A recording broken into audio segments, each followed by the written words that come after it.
Anna Sten was a Russian-born actress who gained prominence in Europe before attempting to establish herself as a major star in Hollywood during the 1930s.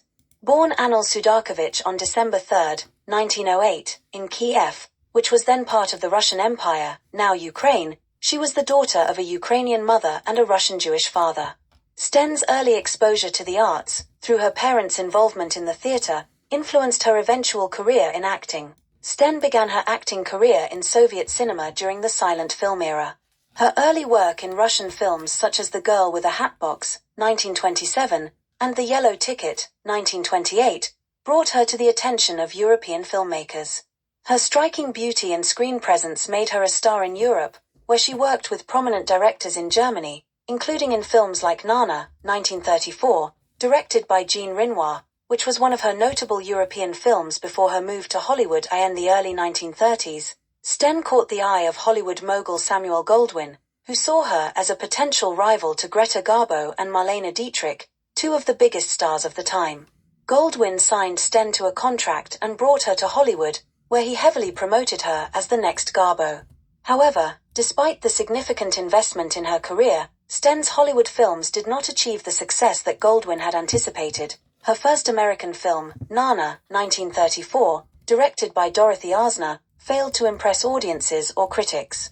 This was followed by We Live Again, 1934, based on Leo Tolstoy's novel Resurrection, and The Wedding Night, 1935, directed by King Vidya and co-starring Gary Cooper. Although her performances were generally well received, the films did not make her a major star, and she struggled to find a niche in the highly competitive Hollywood environment. Despite her initial lack of success in Hollywood, Sten continued to work in films throughout the 1930s and 1940s, albeit in less prominent roles. She appeared in several B-movies and independent productions, but her career never reached the heights that Goldwyn had envisioned. As the years passed, her work became less frequent, and she gradually faded from the limelight. In the later years of her life, Sten made occasional appearances on television and in a few films, but she largely retreated from the public eye.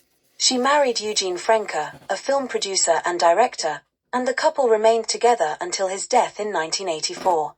Anna Sten passed away on November 12, 1993, in New York City, at the age of 84. Although her Hollywood career did not achieve the success that was expected, Anna Sten remains a fascinating figure in cinema history, known for her beauty, talent, and the ambitious but ultimately unrealized attempt to establish her as a major star in the 1930s.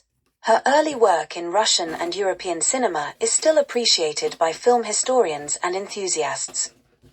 There are thousands more great videos like this on the channel.